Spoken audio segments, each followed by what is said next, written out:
Hai Sobat Lentera, Tera News kembali hadir menyapa Anda dengan membawakan sederet informasi terhangat dan inspiratif. Bersama saya Catherine Ellison, inilah Tera News selengkapnya.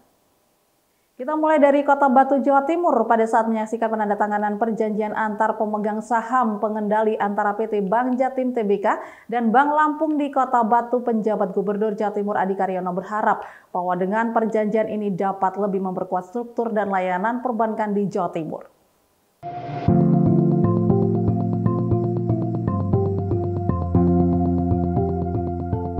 Penandatanganan SHA tersebut dilakukan antara Direktur Utama Bank Jatim, Busrul Iman, dan Penjabat Gubernur Lampung, Samsudin. Kemudian penandatangan kedua dilakukan penandatangan akta kepatuhan antara Direktur Bank Jatim, Busrul Iman, dan Direktur Bank Lampung, Mahdi Yusuf. Dalam kesempatan ini, Penjabat Gubernur Adi mengatakan bahwa pembangunan ekonomi di Jawa Timur sangat tergantung pada sektor perbankan yang sehat dan mampu beradaptasi dengan dinamika pasar yang terus berubah. Dan pembentukan KUP ini besar harapannya bisa mendorong peningkatan aksesibilitas keuangan, meningkatkan literasi keuangan masyarakat, serta memperkuat struktur dan layanan perbankan di Jawa Timur.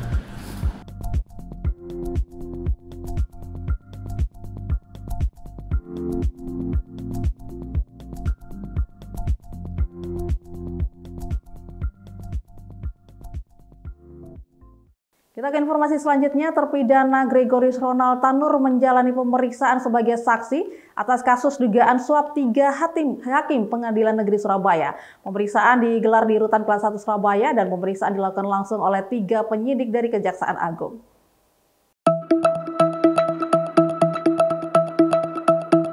Tiga penyidik Kejaksaan Agung yang memeriksa Ronald Tanur tiba di Rutan Medaeng sekitar setengah 10 pagi. Namun pemeriksaan harus menunggu proses pemberkasan sehingga pemeriksaan baru digelar pukul setengah 11.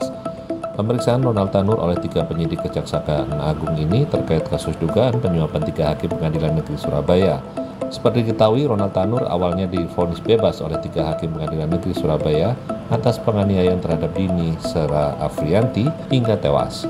3 hakim Pengadilan Negeri Surabaya diduga menerima suap adalah Erin Tuah Damanik Mangapul dan Heru Aninityo.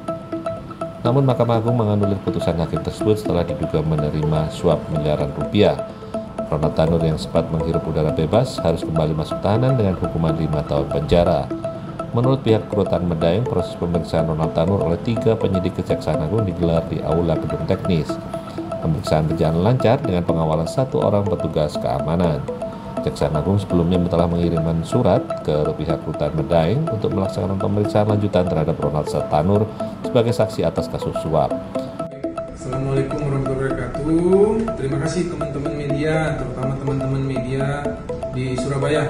Perlu kami sampaikan secara update untuk warga kami, Ronald Tanur, ya, bahwa dilakukan pemeriksaan dimulai pada pukul 10.30 pagi yang tadinya direncanakan jam setengah 10 karena ada menunggu beberapa dokumen lengkap, jadi dilaksanakan jam 10.30. Dilakukan oleh 3 orang rekan kita penyidik dari Kejaksaan Agung.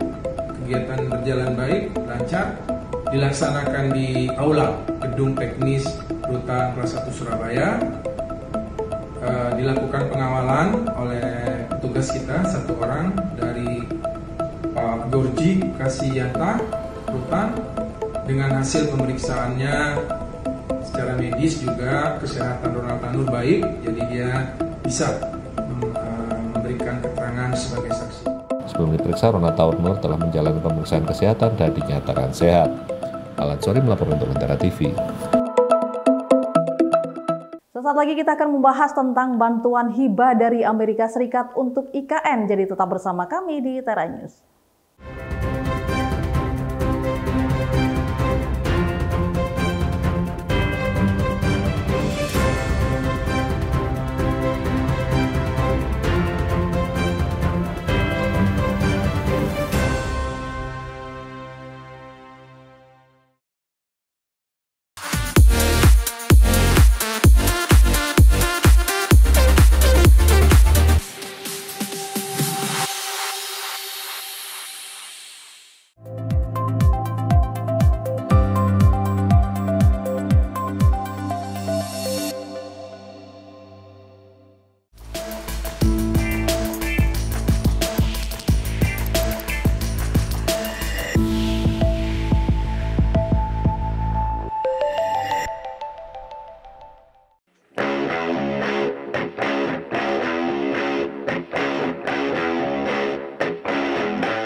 Terima kasih Anda masih bersama kami di Tera News. Ibu Kota Nusantara atau IKN menerima hibah dari Amerika Serikat senilai total 10,9 juta dolar Amerika Serikat atau 157 miliar rupiah untuk mengembangkan sistem Smart City. Dalam proyek tersebut, Amerika Serikat memboyong di perusahaan teknologi terkemuka seperti Amazon dan Motorola. Pembiayaan dari Amerika Serikat ini diarahkan untuk proyek pilot pembangunan pusat komando terintegrasi atau Integrated Command Center yang akan mengelola sistem kota pintar di Nusantara. Badan Perdagangan dan Pembangunan AS, USTDA, memboyong teknologi dari 8 perusahaan Amerika. So the technologies from the U.S. companies vary greatly. Some of them include a lot of the software elements that will be supporting the artificial intelligence, the real-time collection and management of data as it comes in. It will also include cloud computing, cloud services that are needed for that real-time data, as well as some of the hardware infrastructure that is needed for the integrated command and control center as well. Hibah itu disepakati pemerintah Indonesia dan Amerika 39 miliar pada bulan Mei dan 119 miliar pada September. Proyek ini didanai bersama antara pemerintah dan swasta AS. Dalam kesepakatan hibah bulan September, pemerintah Amerika Serikat menyumbang 46 miliar rupiah, sementara angka yang lebih besar, 72 miliar rupiah, datang dari sektor swasta. Perusahaan-perusahaan ini adalah nama-nama terkemuka di negeri pemansam yang membawa keunggulan dari industri masing-masing. Kedepannya, Amerika sangat berminat untuk investasi di IKN dalam sektor digital, energi, dan transportasi. We don't have anything in the pipeline yet. I think that there will be opportunities potentially in the energy space, in the transportation space. Those are key sectors where USTDA has a long history of supporting transportation links that Nusantara will need. Selain dari Amerika Serikat, IKN juga mendapat investasi dari Tiongkok dalam bidang properti, Rusia dalam bidang properti, dan Australia dalam bidang pendidikan. Menurut otorita IKN, investasi sekarang difokuskan dalam 12 sektor. Dari hunian, kemudian telekomunikasi, transportasi, energi, kemudian pengolahan limbah, pengolahan air, ya, water maupun waste management, infrastruktur seperti tadi hotel, shopping center, tapi juga ada medical infrastructure, education infrastructure, teknologi, dan lain sebagainya, total ada 12. Otorita IKN menyebut sudah mengantongi 282 investor, baik domestik maupun asing. Untuk investor asing, paling banyak dari Tiongkok, Singapura, dan Jepang. Sementara total investasi yang masuk ditaksir mencapai 59 triliun rupiah. Namun tingginya investasi yang masuk menurut pengamat hanya dirasakan oleh kawasan inti pusat pemerintahan atau KIPP dan tidak dinikmati kota-kota di sekitarnya. Buat apa membangun IKN, KIPP, tapi semuanya terfokus di situ, gitu ya. Sementara tadi Samarinda, Balikpapan, Bontang, PPU Kuker jadi penonton. Dari Washington DC, Rio Tuasikal, VOA. Penyelenggaraan pameran akbar Video Game Electronic Entertainment Expo atau E3 di Los Angeles, California kembali digelar, tapi ternyata acara yang banyak membahas tentang teknologi untuk membuat sebuah game kurang diminati masyarakat. Apa penyebabnya? Berikut liputan dari tim VOA. Beginilah keramaian di sekitar Los Angeles Convention Center saat berlangsungnya Electronic Entertainment Expo atau E3, pameran akbar yang menampilkan konsol dan permainan video game terkini. Ini adalah rekaman dari E3 tatap muka terakhir pada 2019. E3 was one of the best launching spots for new games and sometimes also for new platforms. So every year the big game publishers and the big console game makers would come out and have a big presentation and say, here's the new PlayStation, here's the new whatever the machine might be.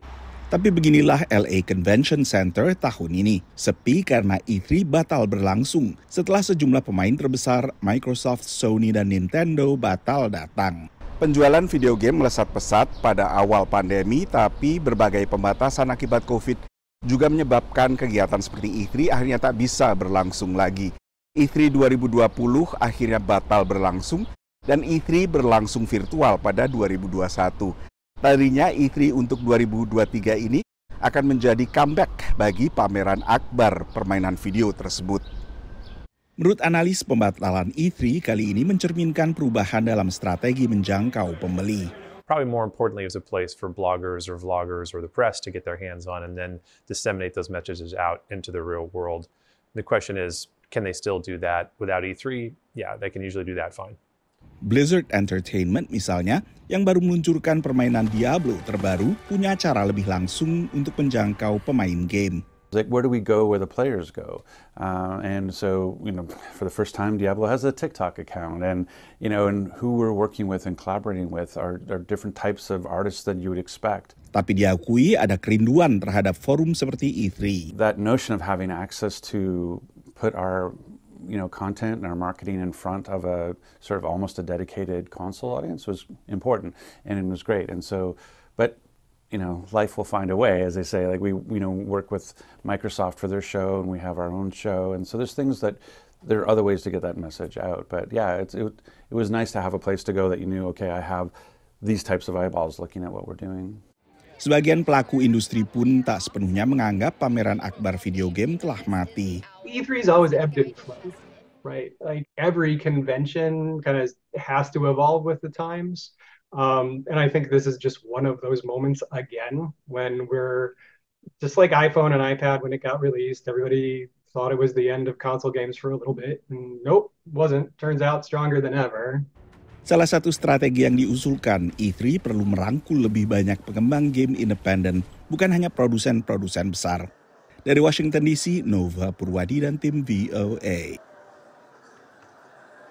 Informasi tadi mengakhiri Tera News saat ini. Anda dapat saksikan kembali tayangan saat ini di YouTube channel kami Lentera TV Media dan website kami lentera.tv. Saya Catherine Ellison pamit undur diri. Terima kasih dan sampai jumpa.